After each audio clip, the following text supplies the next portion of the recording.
Mesdames et messieurs, il y a quelques années, je n'avais pas l'opportunité de m'adresser à vous comme je le fais aujourd'hui. Loin que j'étais, exilé à l'autre bout du monde, sur le continent asiatique. Certes, je ne suis pas encore avec vous sur la terre de nos ancêtres de Côte d'Ivoire, mais je ne suis plus loin. Et c'est pourquoi je voudrais personnellement, au moment où je peux vous parler comme je le fais maintenant, remercier tout particulièrement certains chefs d'État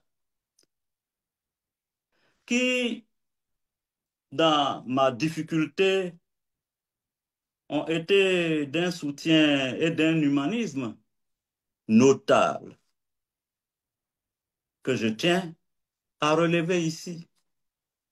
Je voudrais tout particulièrement saluer les présidents, le général Assimi Goïta, le général Abdraman Tiani, le capitaine Ibrahim Traoré, qui, en autorisant ma présence sur le territoire d'Afrique de l'Ouest, me donne l'occasion, l'opportunité de renouer avec les senteurs et les effluves de l'harmattan, de notre sous-région qui m'a tant manqué toutes ces années durant. Je voudrais aussi saluer certains chefs d'État que je ne citerai pas. J'en aurai l'opportunité à d'autres occasions. Les remercier pour leur aide. Les remercier pour tout ce qu'ils ont pu faire pour moi. Je suis un fils d'Afrique. Je suis un fils de l'Afrique de l'Ouest. Je suis de nationalité ivoirienne. Ma place n'est pas en exil. Ma place n'est pas en Asie, ni en Europe.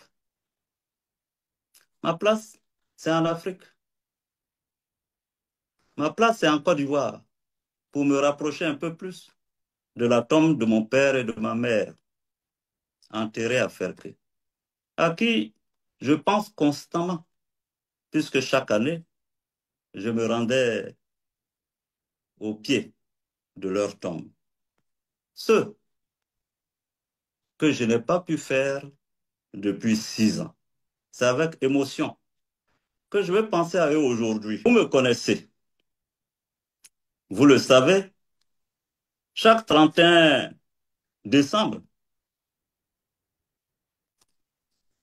j'ai toujours eu pour habitude, quand encore j'étais dans mon pays, de me retrouver à Ferké, ma ville natale, pour partager avec les populations ces moments que je leur dédiais à l'occasion du festival de Ferké, le festival du Tchologo. Aujourd'hui, l'exil qui m'est imposé me contraint à fêter loin des miens. Mais je l'ai tantôt dit, vous retrouvez, grâce et par ce dispositif technique, me réjouit tout autant. Voyez-vous, l'exil n'est pas à souhaiter. D'ailleurs, la constitution de la Côte d'Ivoire interdit d'exiler le citoyen. Mais vous savez mieux que moi les circonstances qui m'éloignent de notre chère patrie. Mais je voudrais tout de suite vous rassurer. Vous ne devez en rien être triste de ce qui jalonne le parcours politique d'un homme. L'exil fait partie de la vie. Elle fait partie de ma vie. Et elle fait partie, généralement, de la vie des grands hommes, qu'ils soient religieux, spirituels, artistes, hommes politiques. Avant nous, bien de personnalités ont connu cette mésaventure. Et je peux vous dire que chaque personne ou individu aborde l'exil de différentes manières. Certains sont totalement brisés par l'exil. D'autres, au contraire, puisent dans les ressources intérieures, dans leur trip, leur âme, leur fort intérieur, les ressources nécessaires pour avancer. Et en ce moment-là, l'exil ne devient qu'un passage momentané. De grands hommes ont vécu en exil. D'autres ont connu des sorts différents. Et c'est pourquoi je voudrais vous dire ma conviction et vous assurer que ce moment difficile que j'ai vécu m'a rendu plus fort. Il y a plusieurs catégories d'hommes politiques. Certains, parce qu'ils ont vécu en exil, deviennent aigris contre la société. Et parce qu'ils ont réussi à traverser les affres, la pénibilité de l'exil, ils se croient investis de façon divine d'une mission. Et puis d'autres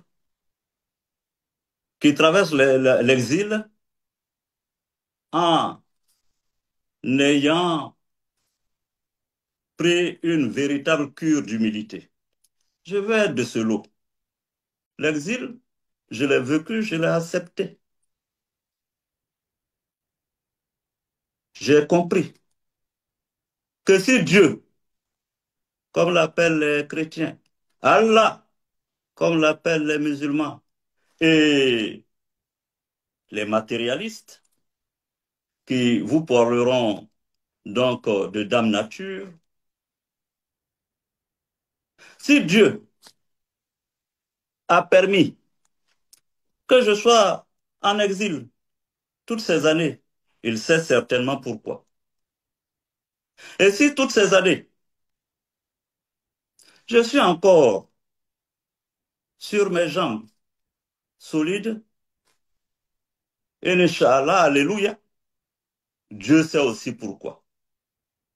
Et s'il me permet aujourd'hui de m'adresser à vous, certainement qu'il sait aussi pourquoi.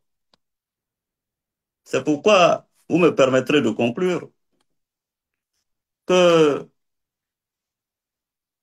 je suis aujourd'hui devant vous pour vous dire que c'est un homme apaisé, un homme qui a gagné en maturité. Je m'adresse à vous pour vous inviter au plus grand cadeau que nous pourrons offrir aux Ivoiriens, le rassemblement, la réconciliation. Et retenez ceci, quelquefois, l'on raconte sa destinée par le chemin qu'on prend pour l'éviter.